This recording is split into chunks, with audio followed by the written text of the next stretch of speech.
That is everyone. How's everybody's morning going so far? Okay, good. Oh, you guys have energy this morning. I like it. Well, welcome to the Animation Academy. My name's Josh. I'm a Disney artist here. And as many of you have probably heard, we've reached 100 years of Disney, which is really exciting.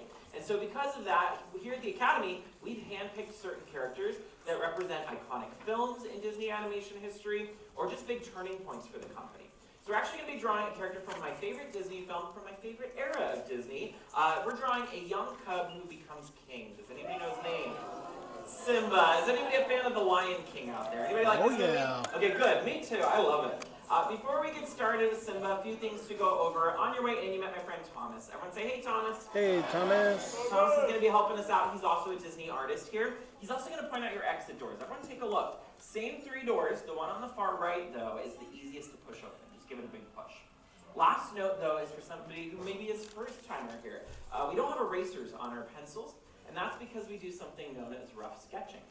Rough sketching is where you draw light and loose. This allows you to make mistakes while you draw, so I don't want you to get caught up in needing to be perfect. I'm going to be making a lot of mistakes up here myself. But the key is, once you've started light, you'll go back later and you'll darken in all the things you like, and that's what you notice at the end of class, is all the dark lines. So with that being said, are we ready to draw Simba? All right, so fantastic. Now, I must preface with, we just see Simba's basically entire life cycle in this film. That's one of the themes of this movie. So we're drawing him as a cub, but not like a baby. Think just can't wait to be king era. That's kind of how we're drawing Simba in our drawings here. I'm going to start off with a circle in the center of my page, about the size of a baseball or an orange. And again, I can't emphasize this enough, draw as light as you can go. Because if you make mistakes, it's really going to help if you're working lightly. Now, once you have a circle, you want to place a construction line. And since we're drawing a younger version of this character, that tells us that there's a lower eye line. I would say just under halfway, maybe approaching 2/3 the way down. If we were drawing adult Simba, we'd probably move that eye line up. Now, for those of you who have been here before, you know that we like to use an approach called general to specific, which means that we block out a lot of our larger, simpler shapes first to get a silhouette, and then we add in our details later. Now, we're drawing Simba in profile, so I'm going to start blocking out the shape of his snout here, and I've brought down two curved lines that start to point towards the bottom left corner of my page. Close this shape off with a C curve here. So right now we have a really, really boxy Simba. This is like Lego Simba, not necessarily the movie version. And then finally, I also want to flatten out the front of this circle here, just to make it a little bit more angular. So believe it or not, this is your foundation for Simba. It doesn't look anything like him, doesn't even look like a lion cub, but this is going to help us with everything we need. And now I want to start drawing his expression inside of his snout, and I'm going to start by carving out a letter C here for the top of his snout. And then I'm going to create in a smile for him. Again, I'm really trying to channel the energy and the emotion of when he's singing that song. I just can't wait to be king. He's really excited, kind of overconfident. I mean, Simba's one of those characters that really has to go through a lot to kind of become more humble, actually, in a way. He starts off very, very privileged and entitled as a little lion cub, and then he's really shaken, and then he has to kind of grow as a character. And that's something I actually really like about this movie, is his character arc. I've started with this open mouth smile, and the way that I check my work is that this shape right here creates a claw type shape. So if you can see that, you're probably on the right track here. And then he's got a boxy chin. So I'm just going to make sure the bottom of his chin feels a little bit more boxy, a little bit more squared off. And then once you have that, we're going to go back and lock this all in, which means we're going to go back and darken in all the things we like in our sketch. Anything you don't like, you're going to want to leave it light so it fades into the background as you go. Now, as you lock in, I want to tell you a little bit more about this film. As I mentioned, my favorite Disney film. This movie is really not only an iconic and influential film, but it's one that really changed not only the animation industry, but film history in general in a lot of ways. And what tends to happen with movies is movies that are really influential are usually films that were either really innovative or really successful. And this movie was a little bit of both. This movie back in 1994 made just under $1 billion, which movies in the 90s did not make $1 billion typically. That's something we see a lot more today. But this film was so successful that it actually, for the first time, really probably since Snow White, to be honest, did people in Hollywood really realize, wow, there is money in animation. And because of that, whenever executives in Hollywood learn there's money somewhere, they're like, that's what we're going to do. And so this led to a boom in animation. This film specifically, but really Disney's 90s era in general. So you saw animation studios popping up everywhere in the 90s. We had a lot of studios that were really trying to compete with Disney and trying to kind of beat Disney at their own game because the formula was so successful in these films. We also see the amount of movies that studios made increase. So typically prior to the 90s era, animated films would be made maybe about every 4 years at a studio, whereas the demand for films like The Lion King, Aladdin, Little Mermaid, these films were so popular that executives said we basically want a movie a year. And so what this meant is that every animation studio would typically have multiple films in development at the same time to meet that demand. They couldn't just focus on one project at a time. Putting a pin in that story for a second, I've drawn in his nose here. I've just carved off this little line right here, creating this section up here. And then because he's in profile, all we're going to see of his nose is like this little corner right here, and I've drawn in a little nostril for him. Let's also draw in a little bit of his tooth, but keep in mind that we're going to go softer with this. Think like a little mini candy corn, because in animation, sharp features are typically saved for one type of character only. Any guesses what type of character? Villains, right? I mean, there's a great example in this movie. Who am I talking about? Scar, right? Scar looks like he could cut your finger if you were to pet him, right? He is so sharp and angular. Whereas Simba and even Mufasa, for example, they tend to have softer edges to where they feel more approachable, more friendly. So that's something to keep in mind for your sketch. Now, Simba, his snout is a different color than the rest of his fur. So I'm creating in this stretched out letter S curve that's going to really rest along the side of his smile here. And this sections off his snout from the rest of his face. Also feel free to add in a few whiskers here, just maybe 2 or 3 is good, no need for a ton.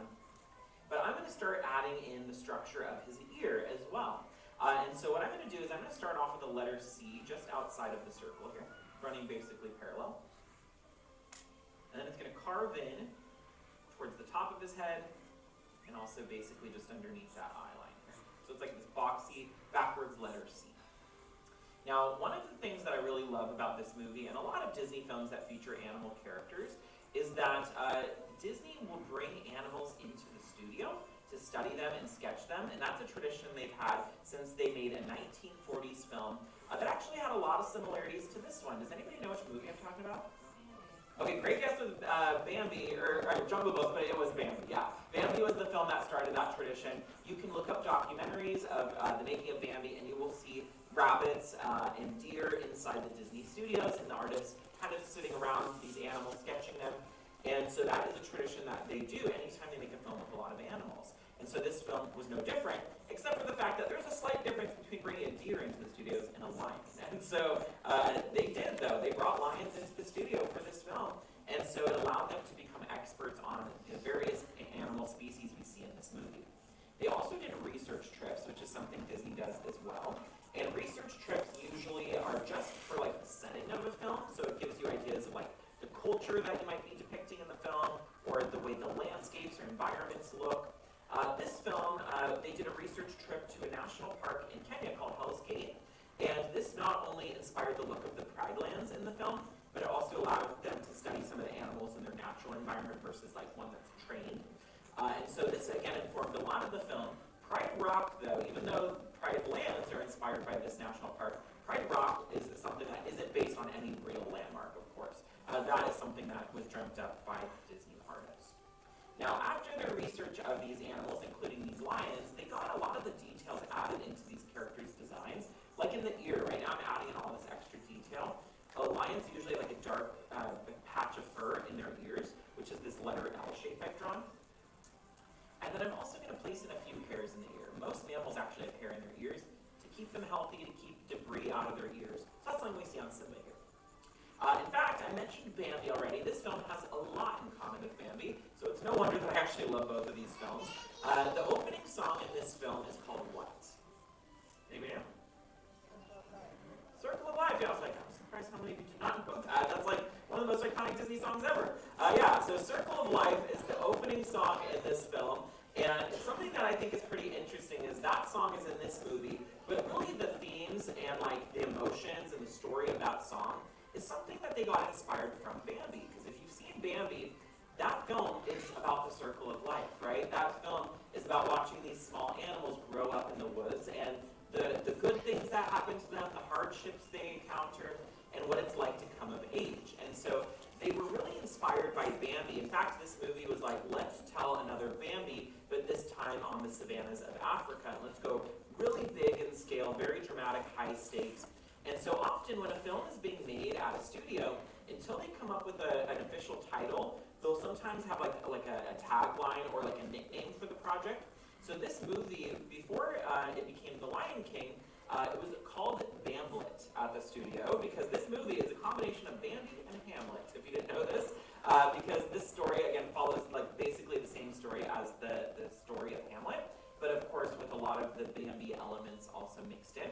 So they called it Bamlet for a while, and then they called it King of the Jungle, and then it later became The Lion King. And then again, similar to Bambi, we see the animators really capturing that perfect middle ground between believable animal movements and stylistic, appealing animated characters. A line that's very hard to find because, what's crazy about animation is that the average person is not an animator, but we all have the ability to tell if something is wrong. And so if we're like, this lion is moving like a dog, we're all going to be like thrown off, right? It has to be accurate. But it also needs to be appealing on screen. So they have to, again, find that balance. Now I'm drawing in what's called a character mask. This is not his eye. That would be like really big and scary if that was his eye. This is like a frame for his eye. And this is something a lot of animated characters have. And it's typically there to really highlight a feature or make sure that feature is always really easy to spot on the face. And a lot of times when animal characters have a character mask, it will also double as their eyebrow. And that's something we see here with Simba. So I'm adding in a darker line for the top of this character mask, so that way it reads as his eyebrow. The eyebrow is actually a great example of something that they add for animated characters, because real lions do not have eyebrows. But if a lion is looking at you on screen with no eyebrows, they're just going to look expressionless. I mean, just watch the live-action Lion King and you'll see what I'm talking about. But this animated one, right, you see a lot of the storytelling and emotions in the face. Like, think of the stampede scene. When Simba sees the wildebeest come over the edge of the gorge for the first time, the look of fear on his face is incredible. And again, that's because we gave him very human emotions, even though he's a lion cub. Now, inside of this character mask, you want to draw in his eye at the bottom. Place it lower in this shape, so that way it keeps him youthful looking. The eye's too high up, it's going to age up Simba in your sketch. Now, I'm also drawing in a curved line for the top of his eye here, so it looks like a weird backwards letter C almost. And then I'm going to go with something a little bit more triangular here, but still very round, still very appealing here. Now, talking about how influential this film was, another thing that it really inspired was casting a lot of A-list actors to voice characters in a film. To be fair, this film doesn't get full credit for being the first to ever do that. A lot of films have done it. One of the most famous ones was actually Aladdin, where they featured an A-list actor in that movie. Does anybody know what I'm talking about? Robin Williams, right? And that went so swimmingly for Disney, like, let's do that again, but let's turn it up to an 11 and make sure everybody in this movie is famous. And so for The Lion King, they had a ton of well-known actors. Young Simba was voiced by Jonathan Taylor Thomas, who in 1994 was very, very popular. His older version was Matthew Broderick. We also had James Earl Jones, Nathan Lane. I mean, the list goes on and on. But one of the most iconic actors in this film is the voice of Scar. Does anybody know who that was? Jeremy Irons. And one of my favorite facts about him voicing Scar, it's actually a pretty well-known fact, maybe you've heard of it, is he gave so much to his performance as Scar that when he recorded the song Be Prepared, he damaged his vocal cords so badly that he actually wasn't able to record the full song. When he says the line, "You won't get a sniff without me," his voice gave out, and it was gone for so long, they couldn't have him finish the song. He just never recovered in time. And so the last part of that song is actually sung by somebody entirely different. His name is Jim Cummings, and Jim Cummings is a great voice actor who's known for being able to match voices. If this tells you anything about his range, in addition to voicing Scar and Be Prepared, he's also the current voice of Winnie the Pooh and Tigger. So talk about different characters.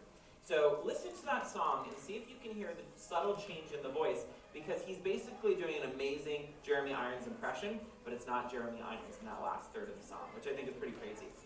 Once you've drawn in his eye, you'll notice I shaded in the top of the character mask to really make his eye read on our sketch. But that is the final step for drawing this little lion cub. Anything else you want to add is extra credit. So if you want to draw in the Pride Lands behind him, maybe you want to draw in some other characters, have fun with it.